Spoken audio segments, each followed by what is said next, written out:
Hello and welcome to Georgia Farmcraft. We're so excited to have you all here. We have a great lineup today, as you can see from looking at your screen right now. We're going to just take a quick minute and do some introductions, and then we're going to dive right into what is Georgia Farmcraft all about, and hurry up and tell us what our preseason challenge is so we can get rolling. I'm sure a lot of you are thinking that. So my name is Claire LeBeau. I'm the Chief Advancement Officer at NASEF. I am so excited. We have massive enrollment already in Georgia Farmcraft, and I know all of you Georgia educators that you're going to talk to your friends and get even more students involved. So let's go ahead and get started with our content for the day. Laura, do you want to take it next?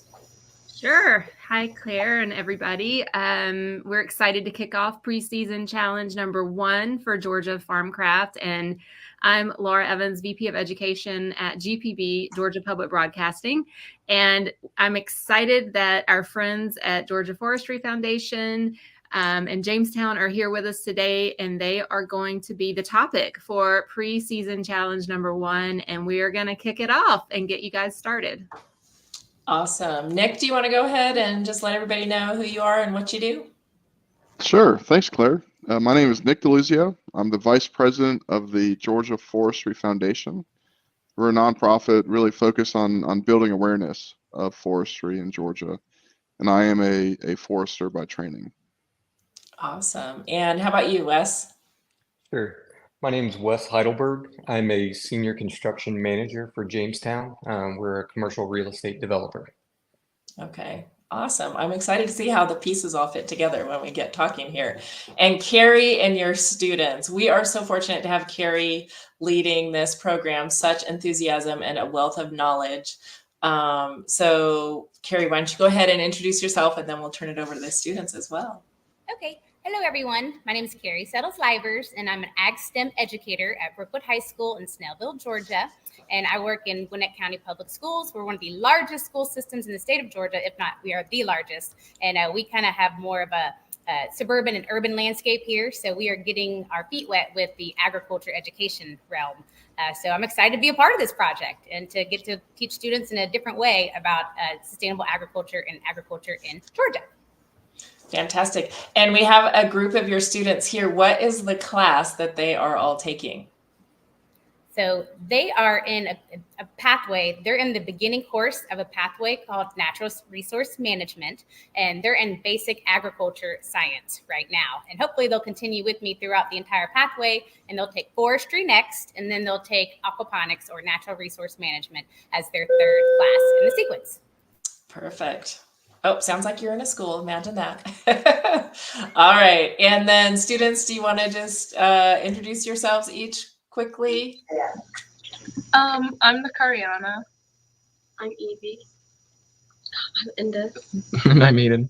Okay, awesome. We're so glad to have you all here with us. So we've talked a lot about this. I'm going to show you a quick video in case you're wondering what in the world is this all about. So let's go ahead and watch this video, and then we'll jump into some specifics.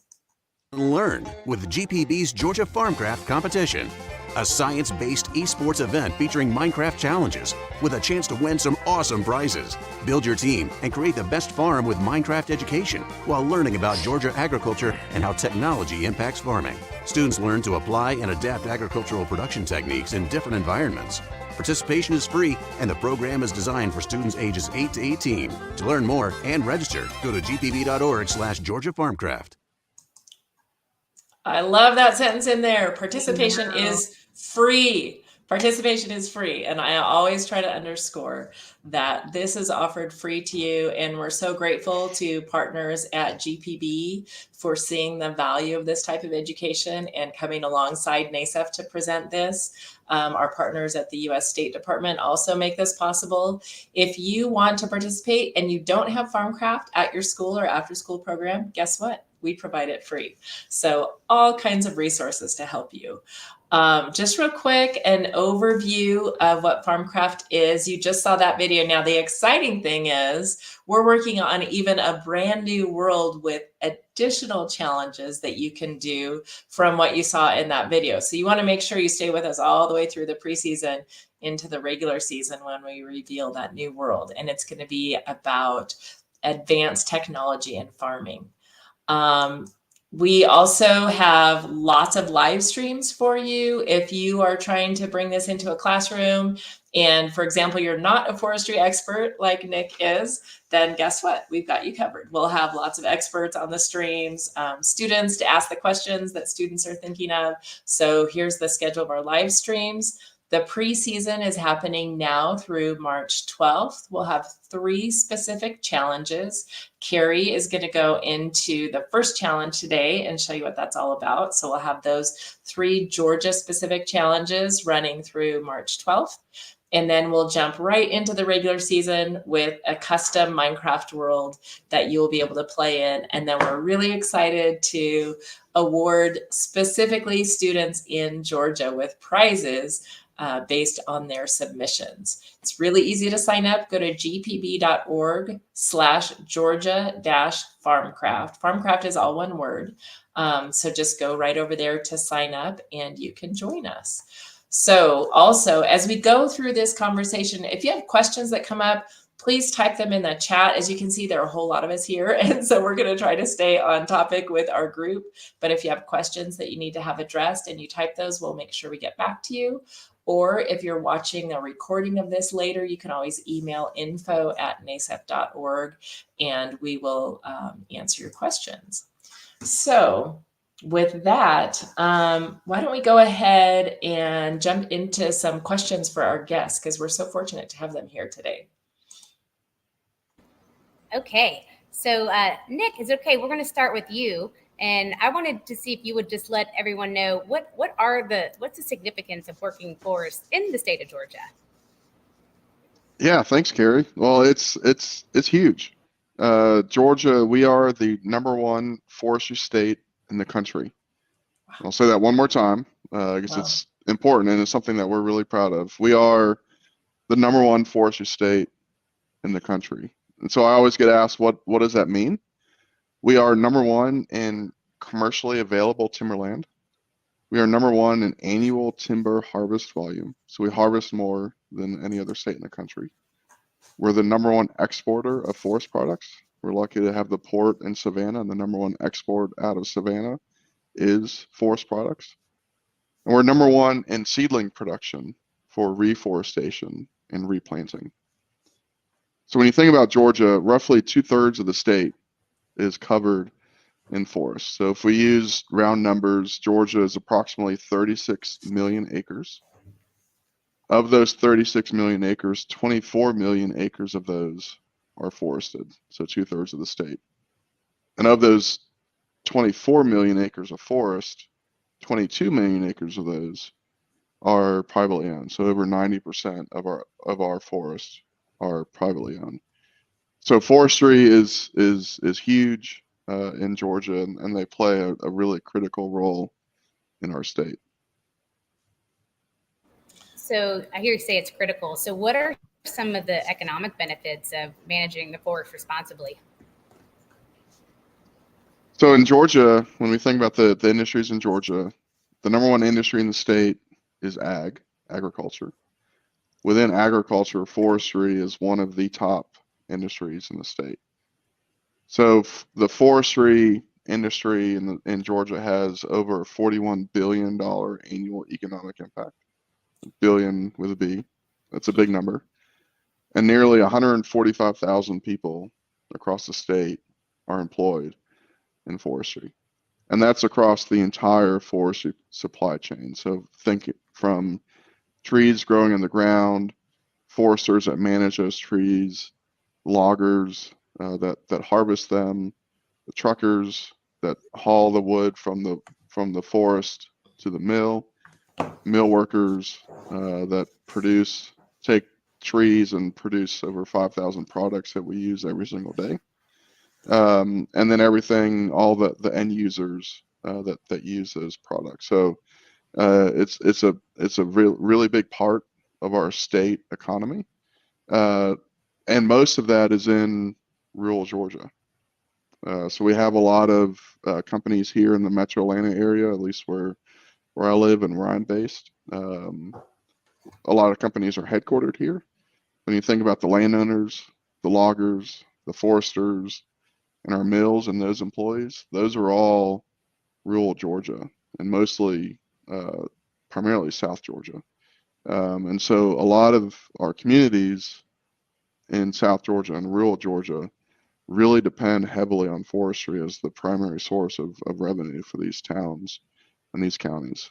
And so markets are critical, a critical piece of forestry. We always say that the best tool that we have to keep a forest as a forest is healthy markets.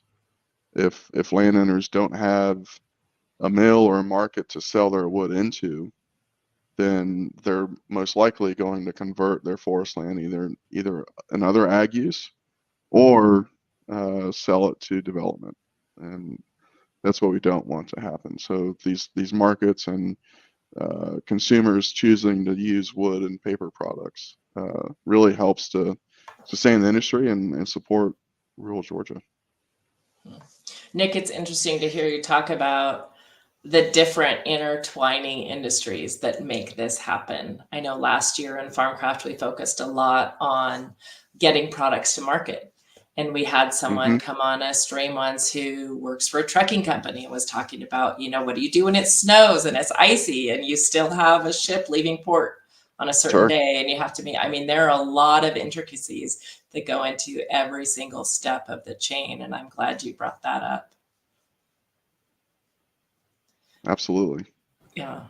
Are there any other strategies that y'all implement to help balance the resource extraction with the long-term ecological health?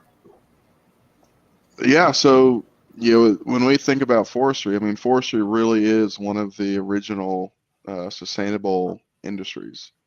So even though we harvest more volume annually than any other state in the country, we're still growing on average 48% more than what we harvest every year. So we're growing more than we harvest. And when we do harvest, for every one tree, if we think about a final harvest, so roughly 25 years after a seedling goes in the ground, that tree can be harvested for lumber, saw logs. So if we think about a final harvest, for every one tree that gets harvested, 4 more trees get planted back in its place. And that cycle just repeats over and over again on average once every 25 years if we're talking about a pine forest in southern Georgia. And so for landowners, it's in their best interest to manage their land and manage their forest sustainably. For many landowners, their timberland is an investment. It might be their kids' college fund or their retirement fund or the wedding fund for their daughter. And so they want to make sure that they have that revenue is protected, as there's a lot of value in the trees growing on the stump, but that doesn't get monetized until the point of harvest. So our landowners work hard to do the right thing, manage their forests sustainably. And a lot of our landowners in the state are 4th, 5th, 6th, 7th generation landowners. So this timberland keeps getting passed down from generation to generation. And aside from just the value and the products that they provide, forests provide a lot of additional services, what we call ecosystem services. And that's close to a $40 billion value every year just in Georgia alone. So when you think about the clean air that we breathe, nearly 60% of Georgians get clean water that flows through forested land, wildlife habitat, recreation. All these things are considered ecosystem services that our 22 million acres of privately owned forest land provide to every Georgian every day. Yeah, and that's the reality, isn't it? That there's never anything that it's just about this tree right here. It's the ecosystem and it's how it contributes to all those different factors. And I know that's important with Farmcraft. We're trying to look at all of the different impacts. And that's one of the really great things about playing in this game is that you can see, oh, if I do this and it impacts the climate this way, then I may have more profit in the short term, but it's not going to be sustainable in the long term. And so that's really woven into our programs through the regular season in the custom world is understanding those trade-offs and that sustainability. It's impressive what you're talking about, Nick, with the with just reseeding and the saplings and the amount of time. I would have expected it to take a little bit longer to get to a tree to harvest again. 25 years is not as long as I was thinking. So that might be a bit of perspective, maybe to our students. They might be thinking 25 years is a long time. But for those of us who've lived a few more years than 25, you recognize that, that's a pretty quick turnaround considering what we're talking about. So we're going to go ahead and try to hop into Minecraft because we're here talking about it. And I know Carrie is going to do her best here. She is in a school, so we may have it's loading. It's loading. While we're waiting on that, students, with what you just heard Nick talking about with Forrest, do you have any questions that you would want to ask him about? You did say a lot about forests, but what's something like we should all know, like as Georgians, we should probably know about these forests? Well, I hope that every Georgian knows that we are the #1 forestry state in the country. I think that's something that we should all take pride in. I think one other thing that I want people to know, aside from how awesome they are and the many benefits that they provide, I mean, they are at risk. We lose on average 118,000 acres of timberland annually, or forest land annually, and that's due to conversion. So it could be forest going into ag, but increasingly more and more it's forest going into development. And that land, once it's developed, it's not coming back. And so we work hard every day to make sure that we can keep our forests as forests, and that goes back to what I talked about earlier, mentioned earlier with healthy markets, and things like mass timber, and the work that Wes is doing at Jamestown can really play and support those markets and ultimately help our landowners keep their forest land as forest land. Awesome. Wes, can you tell us a little bit about that project that Nick just described? Absolutely. So we are currently under construction on a project we call 619 Ponce. It's a 4-story mass timber office building here. It's part of our latest development at Ponce City Market. So it's about a little over 80,000 square feet of office space and retail. But as I mentioned, it's all constructed. The structure is made out of mass timber. So that's essentially 2x4s, 2x6s, 2x8s that are joined together with glue to make all the columns, the beams, the floors that make up that structure. So we're able to utilize sustainable material like timber in lieu of concrete or steel. So that's pretty exciting for us to see. That's and awesome. what are some of the advantages and disadvantages of using mass timber?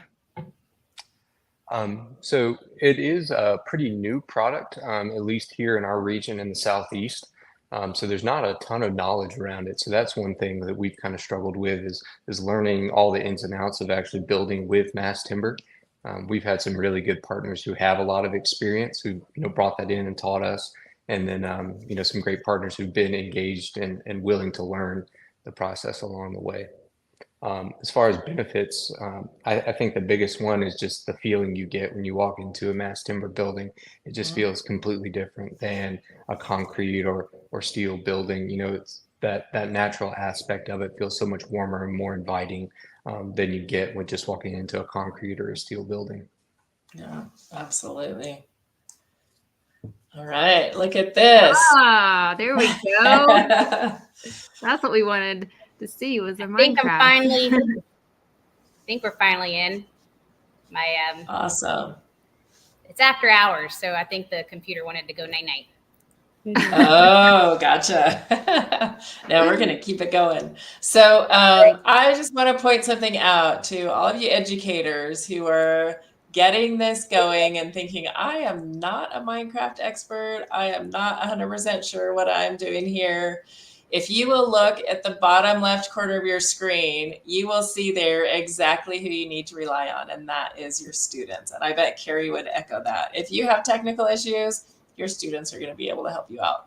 So you manage what you know best, which is the education and helping to get the principles across. And then the students are going to be right there to back you up, because trust me, they want to be learning in this way. It's so fun, and the immersive experience is like none other.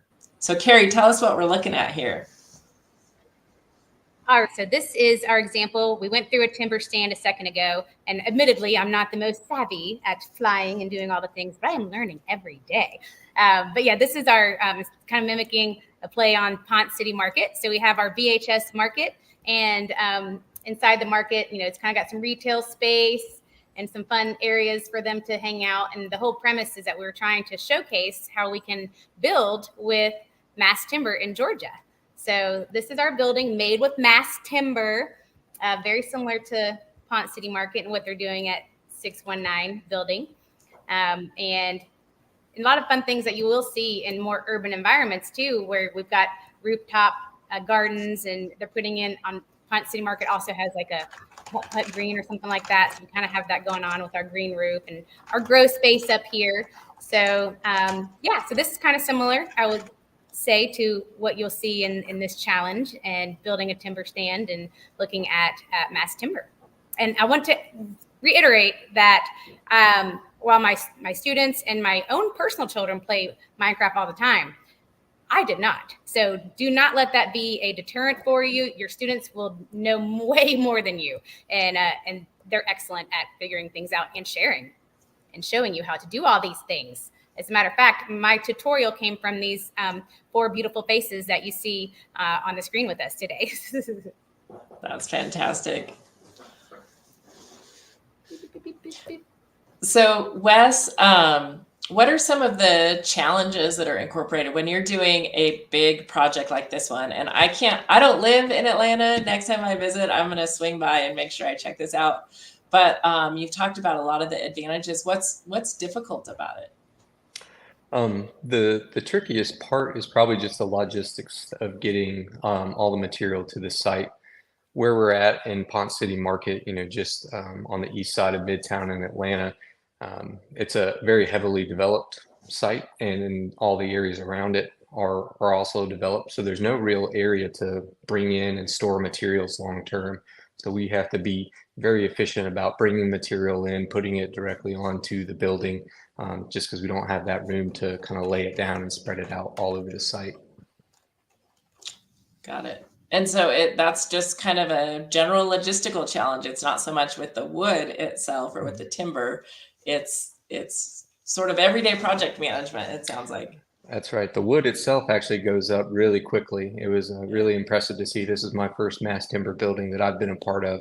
And I think we're looking forward to doing a lot more, just with the ease of construction and some of the benefits that it has over some of the concrete and steel structures that we typically do. Wes, one thing I think is one of the really cool facts about the building. So for the mass timber piece, how many people were on the crew that built that building? Yeah, that was really interesting to see. So like I mentioned, it's about an 85,000 square foot building. So no small building, but they built the entire structure with a crew of only 8 people. So that is really impressive to see all of that go up in a little under 3 months' time with just 8 people. That's amazing. Yeah. That's amazing. So what education did Wes use?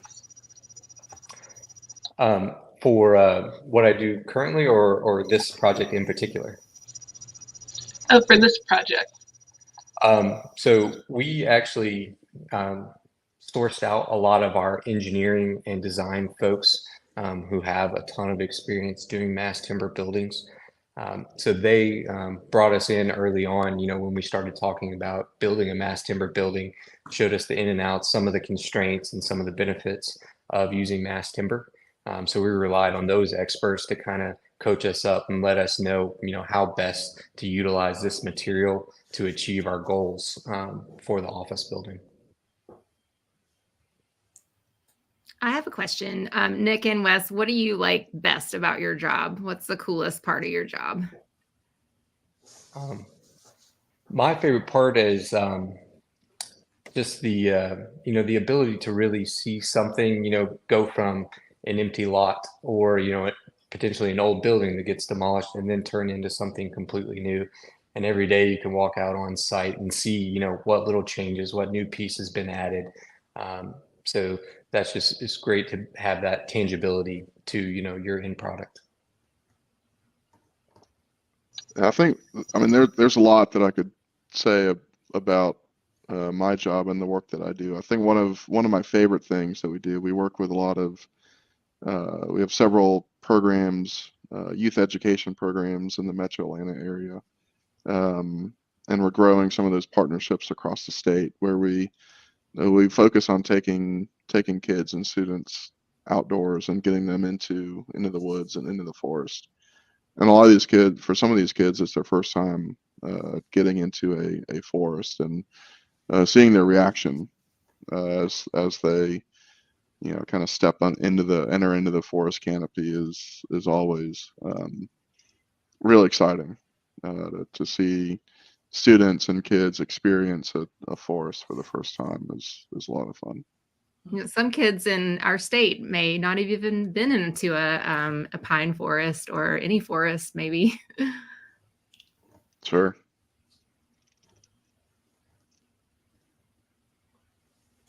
Did you guys have one more question you wanted to ask? Are you guys seeing more investment in the mass timber and infrastructure industry? Yeah. So after putting together 619 and having a lot of tours and showing off the product, I think it's really taken hold and gotten a lot of excitement around it. People seeing what's possible and how great the end product really is, and all that excitement I think is encouraged a lot of other people to investigate mass timber at different potential projects. I'm going to brag on Jamestown here a little bit. So there's several other mass timber projects in Atlanta. A lot of those use wood that came from Europe or Canada. Jamestown is in the 619 Ponce building is the first Georgia-grown building in the state. So they used wood that was harvested in Georgia, milled in Georgia, manufactured in Alabama. We don't have a mass timber manufacturer here, and then assembled in Atlanta. So really reducing the footprint and the material footprint of that building, and I think serving as a model for hopefully a lot of future projects. That's really impressive. I love to hear that. I see a future field trip in the works. Yeah. We'd love to have you. That sounds really cool. So Carrie, why don't you go ahead and share with us a little bit about our first challenge. So as you can imagine, we have been talking about forests and mass timber because this is the challenge that we're going to undertake for number 1. And you got to see a little bit of an idea of what we're doing because Carrie shared her screen when she was showing Minecraft, but this is what a challenge looks like if you are new to Farmcraft. And Carrie, you want to just give us a quick overview of this? Yeah, absolutely. I think what's also really cool is that the standards, they aren't necessarily for an agriculture class. There are standards, yes, that associate with ag, but there's also your technology standards and, your NGSS standards. So there's a lot of applicable standards for my teacher friends out there. But we also give the objectives and we tell you specifically the tasks, and it's the template's very user friendly. So I'll give you the questions that they need to look for while they're doing some background research on a KWL chart. But I also give some links so that just to kind of help direct their learning. And so for the first challenge, they are going to be researching, of course, working forests in Georgia and mass timber industry. And so I go ahead and give some links and websites to get the party started, if you will, just to kind of help facilitate their learning. And then they take what they learn and they will do a challenge here where they are going to construct a timber stand and using the pine species that are in the state of Georgia. And they can, of course, label it with the signs and do all those fun things my students were teaching me about. And then they are going to also build a structure out of mass timber. So that is the design challenge. And these are the questions that they will be asking in the challenge. And so just to clarify, you said they're going to be building a structure out of mass timber. That's all happening in Minecraft.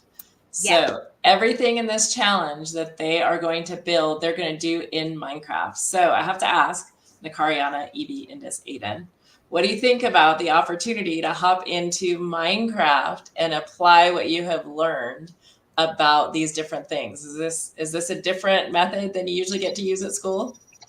Absolutely. It would be really like engaging and fun to like use a game while still learning and applying what we've learned.